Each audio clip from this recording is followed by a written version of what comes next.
Met mijn hoofdgast van vanavond, de Taiwanese Fang Yun Lo. She's a choreographer, performer and director. Together with her collective Polymer DMT, she has made the show Unsolved that can be seen here at Spring. It is a beautiful show that centers around an abandoned family house in Taiwan. On stage we see urban dancer Chih Wen Chung move around life-size white paper walls. And on those walls, images are projected of the actual abandoned house that Fang grew up in. Later on in the show, a small model house enters the stage with a movable camera that enters the scaled model.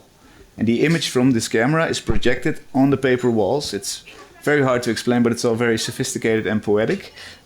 Throughout the piece, we hear sort of ambient music and bits of interviews with her family members. And they reflect upon the lives that they have lived inside the house. So with the house as its center, the story unfolds. And it's a big house, 4 stories high, built by grandfather, who has kept a secret his whole life. There's also a grandmother who blamed him for certain things, and there's the story of the adolescent trying to escape the hectic family life, in which there's no privacy, and the adolescent tries to leave and lives in the Western world. And perhaps this is most like Fang's story, we will hear in a few seconds. And then there's the youngest generation, a children's voice with a very different approach to the subject. Now, all these sounds, images, dance, text, they're interwoven in a beautiful piece about the concept of home. Fang, thank you for being here. Thank you. First, we have to make clear that the story in the show isn't necessarily all your story. It's a group work together with a group of great artists. Right. Can you tell me how the project is developed? We spent around 1.5 years to develop this project. And from the very beginning, we, of course, the first idea talking about home or talking about identity is coming from me. But from a very early state, I asked the artist to work with me. Mm-hmm. And we were all in Taiwan in this old house and visiting and collecting all the materials from the house. And I think in this space, it trigger also the same resonance from the team, and we have certain base for our each different elements to create or to develop to create different speciality for the work. Right. Yeah. Then during the work, of course, we start to combine together, and sometimes we try A with B, and sometimes B with C, or like a puzzle. Mm-hmm. And yeah. So you all went to the same house, which is actually the house that right. you grew up in. Right. And there are makers from all different countries and different backgrounds, different cultural backgrounds. Right. So they all have their own perspective on... Exactly. And not only the research period was not only visiting the old house mm-hmm. where I came from, mm-hmm. but also from our stage designer Chen Ting. She is also coming from Taiwan. Okay. We also went to her old home, let's say, but this place is not anymore belong to the family. So we were around and looking at the area, and then she told us about her story as well as Zhiwen. So it's like a touring, it's a tour to go through each childhood memories. Right. Yeah. And were there also other abandoned houses? Is an abandoned house, is that a common thing in Taiwan in a way? Because I guess there are quite many of these cases in Taiwan. In certain point, I wouldn't say abandoned, because I guess it's just really like an unsolved issue there. Which is the title of your show. Exactly, mm-hmm. exactly. Because we also had the performance in Taiwan already, and some audience they gave us feedback that they feel very close to the story, and that they share with us that they have same problems for their family, or so it's not very uncommon, this and how house is that possible? situation. Because I don't think that in Holland there are a lot of unsolved houses, as you put it. Why is that different in Taiwan? I guess it's also about a habit that people like to own houses, or that they got the like a heritage from grandfather or from father. So this is really like one after another generation. So it's very common in Taiwan, or I even could say in Asian, like this way, that you have a family house, Right. and then this is going for the next generation and next. Until the next generation says we don't really want to live here anymore. We're Yeah, probably. Yeah. That's what happens. Exactly. Yeah. Exactly. Okay.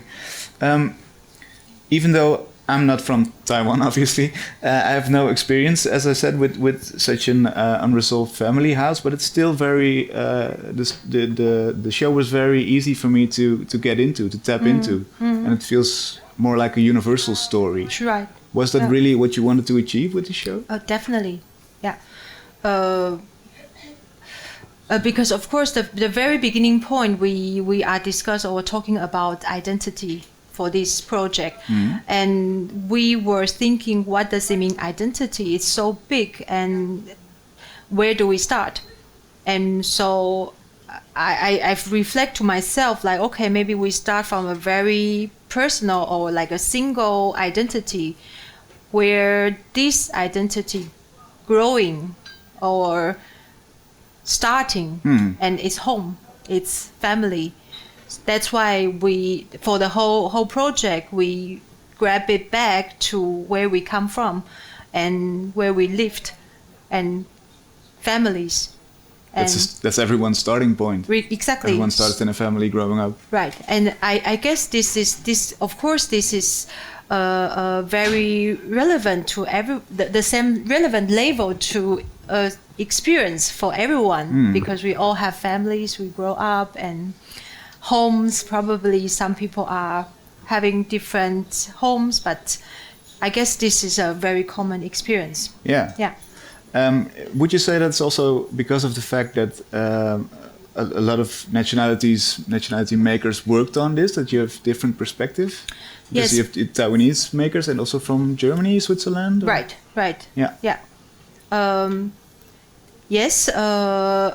Even though the base of the story is a Taiwanese home or that we create, but there are also many influence, not only from Taiwan, but also, for example, the part that there is we had a shadow dance, we called, and in this part we don't use anymore a Taiwan music in early 90s, but we choose quite, like the musician, he used a very common hip hop song or music for this part so there are different elements, but we were thinking in that time it's based in times from this moment where we grow up.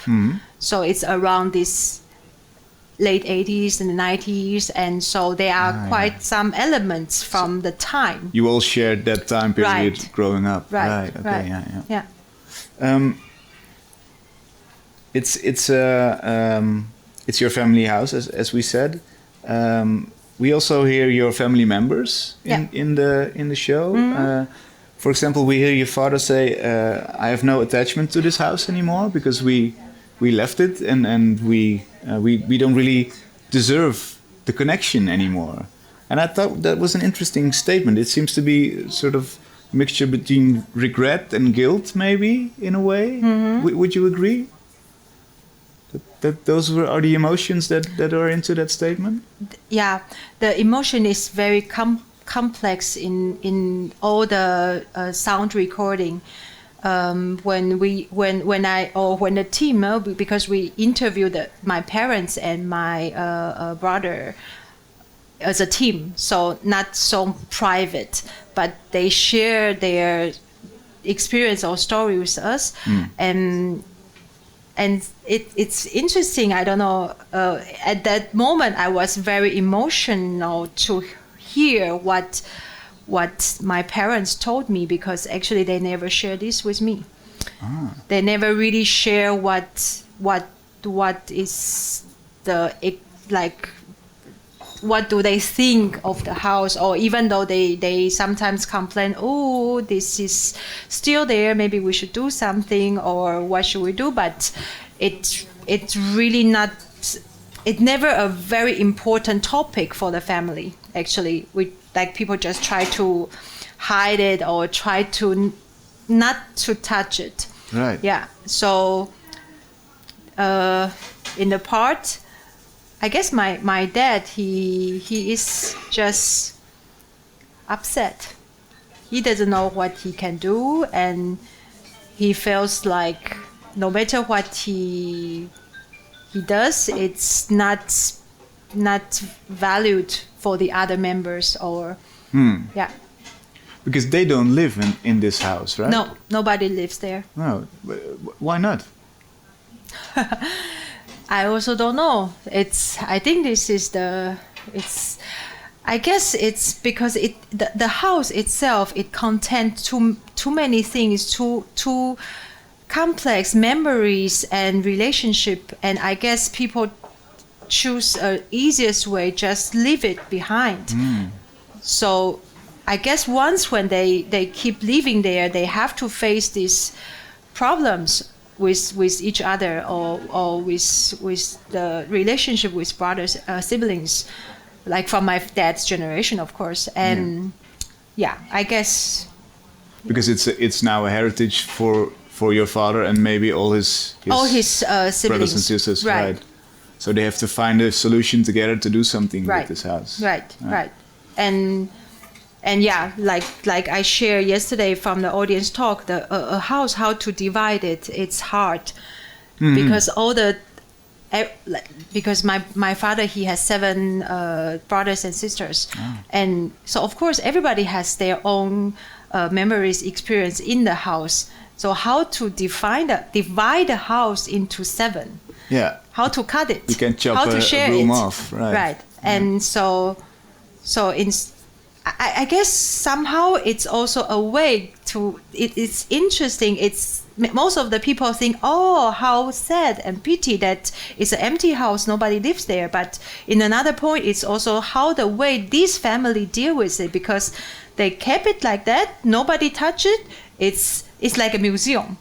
It's freezing in the time, and of course people still go in and look at it, and then sometimes still put things in, and then maybe take things out, but basically it's there. Yeah. And it's a sort of monument for the fact that they don't really know how to get along with 7 or 8 of their siblings in a way. Yes, I guess because probably once they felt, when they start to talk about how to divide it, or how to who owns what, then maybe it caused problems, or it is never fair, or people are never be happy with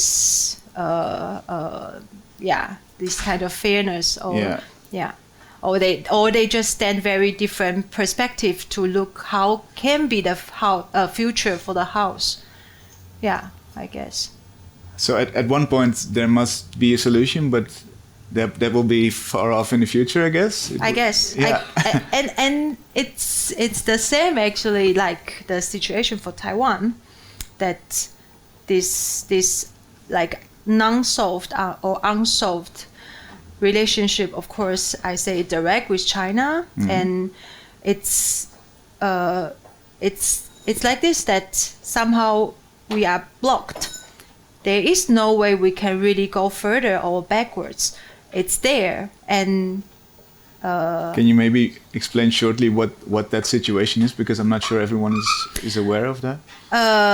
If it's possible. This is very politic, and of course I have my own politic statement. But from the history side, that Taiwan is never really defined if this island, let's say, is belong to China or not. And in the 50s, 40, after there is a war in China called civil war China, I guess. And then the government divided in two, and then the part lose the wall, move to Taiwan. And then so since that time, before that was the colonized from Japan. And then before Japan was also a while apart in Ming dynasty. And so it's very complicated history of the island. And so since the Civil War of China, then the Kuomintang, the government, moved to Taiwan, the party who lost the war. Right. And they somehow developed this country as another China. They think we are the real China. And one day we're going to fight back. Okay. And we're going to save our people there or what. This is what they think. But of course, until now, it never happened. And people like to live, of course, in peace. But who is China and who is who? Or then it's similar maybe to Korea, I guess.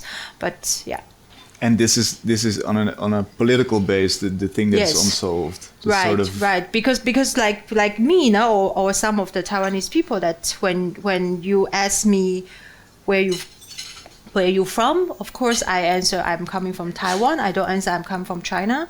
But I know some China people or in more this political reason that they don't like it, that or they when you say you are Taiwanese, they say no, you are Chinese.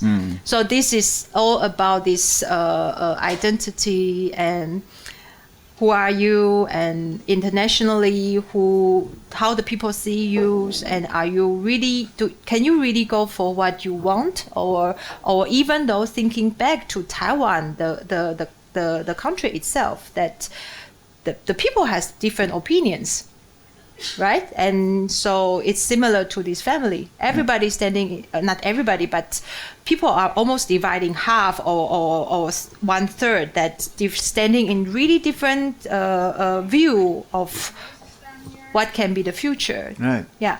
So there's two layers of unsolved. There's the Right. house that's unsolved. There's the political situation that's unsolved. Right. Maybe there's another one because you live in Germany for 14 years now.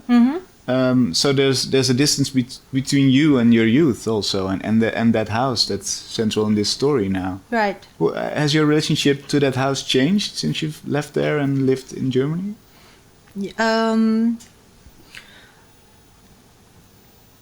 I don't know, actually. Yeah. Because of course one thing I can answer is I experience what does it mean homesick when I leave home so far away, that I cannot just go back as much as I want or constantly, but maybe once a year or something. And then also when I tell myself I like to stabilize in Germany to continue for my life and work, and sometimes of course I feel very much homesick and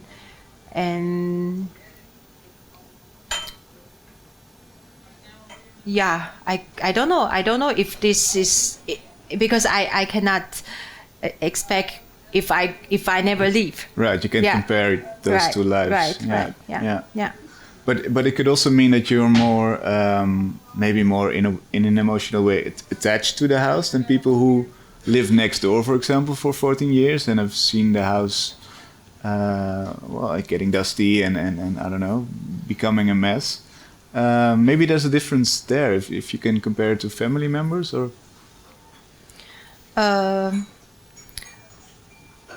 I think for me it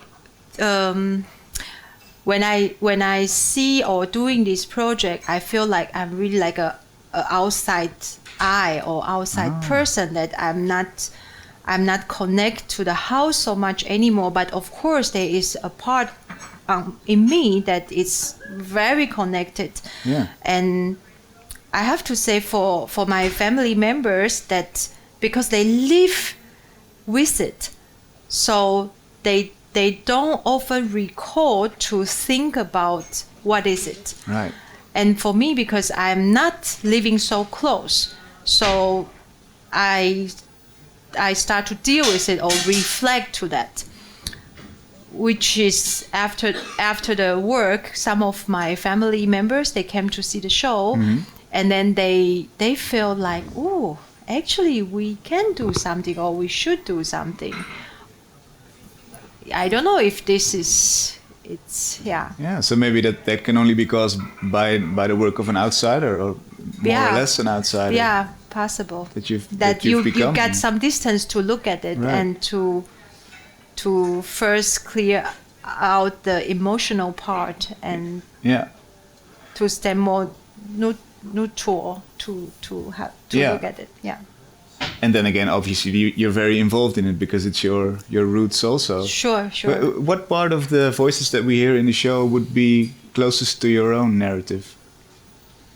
Actually, the main role is a mix from my story and my brother's story, mainly. And then there is also actually some part is from Chih Wen's story also as well, because he has very similar experience like me. His parents also, family also has this house, the left house. For me, it's, I don't know, it's actually everywhere in the work of my own experience or stories, or what I want to say, or Also, there is a part that it's a sister talk in the show. This only appear one time in the piece, and I even feel like, oh, I don't want to record this voice by myself. I even asked Chen Ting, the stage designer, to record this part. Okay. Because why? because it is my story, and once when I decide not to be the performer, because it's also not. When you see the show, you cannot also but it is not only Fang story. It's actually a mixed story, and also some part, even the base is from my experience, my brother's experience, but it's not. It's a new narration. Actually, it's not only from one experience. No, Yeah. exactly. It's Yeah. a joint artwork, so to say. Right. So that's why that's why I don't want to represent this too much as my own. No. Yeah. No. That's why I started with the first question, saying this is from all of you together. Right. Unsolved is about identity, basically. That's where you started it from. Yeah. How much of identity would you say is based in the way you grow up and those early childhood years? And how much is any percentage, maybe? How much is acquired later? I guess 80%. 80% is from childhood, you would say. Yeah. So even living in Germany for 14 years doesn't... Of course, it influences a lot.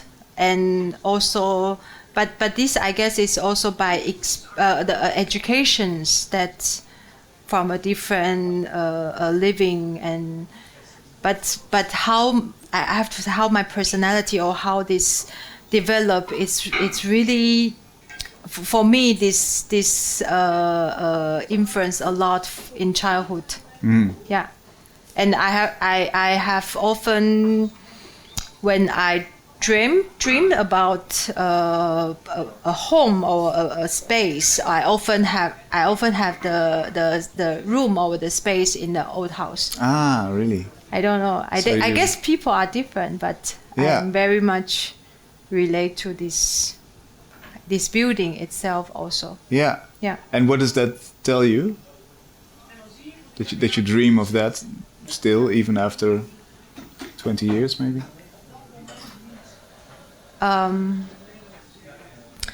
because I'm not so sure, but I guess this house, it's always a little bit mystery. Like, even I grow up there, but some part of the house, it's really dark.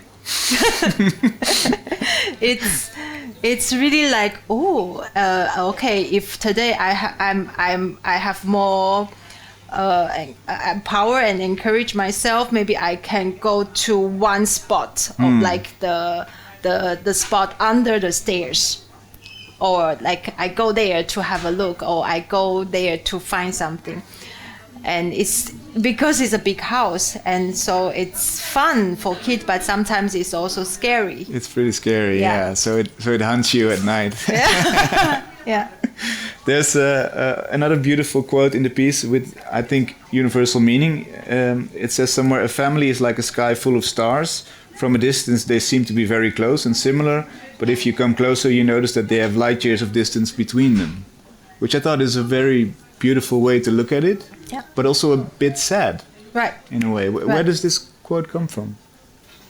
It's actually, the sentence is coming from a politician in Taiwan. He used the sentence to describe the same party friend. That this relationship, it's in politics, the members in the same party, sometimes even they are in the same party, but they have also a very far away expectation or opinions. Yeah. And I can imagine from a political party, but if you put that on a family, it becomes also sort of tragic that you can live in this 4-storied house maybe and not really know each other well, or get along well, or feel the same. I guess that's why the people decide to leave it, to move away from this. Yeah, it's too intense to have that coherent structure of a family, but not really maybe get along as much as you'd like. Right. Would you say your own vision of the concept of home has changed after this project?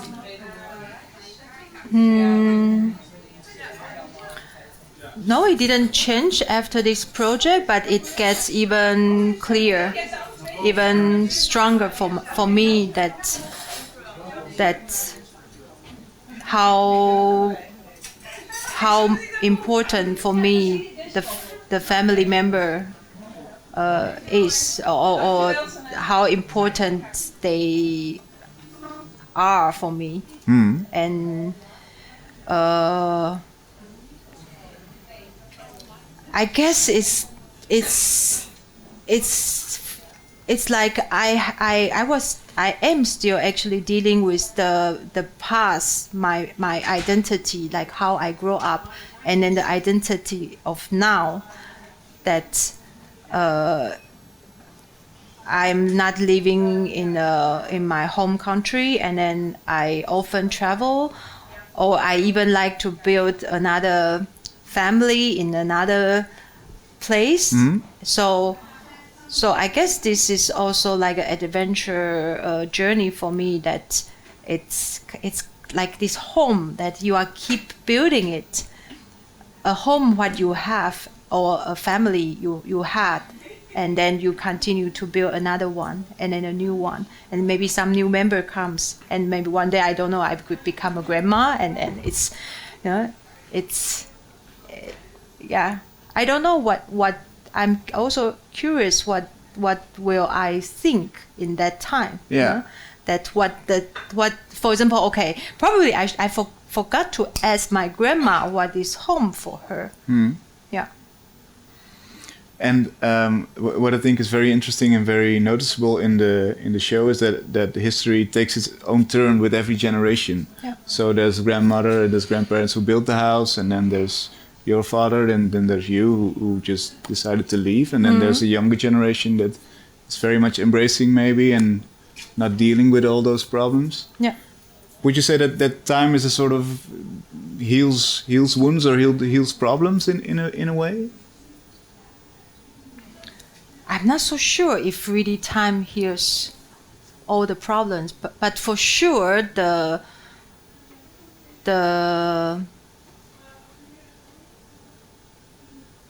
emotion, it's washing out by time, but I'm not so sure if this heals. Right. Yeah. It maybe just superficially hurts less, or it's less emotional. Yeah. This is the first show in a series of shows, right? Right. What will you be looking at next?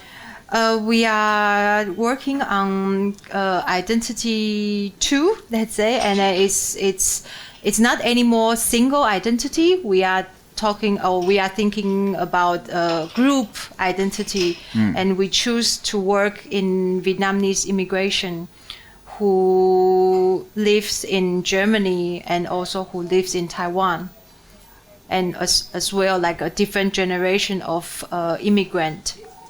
Yeah. Okay, that's the next project. Yeah. Good luck with that, and thank you for being here. It's a great show. I think everyone should watch it. Thank you for having us. Thanks. Thank you.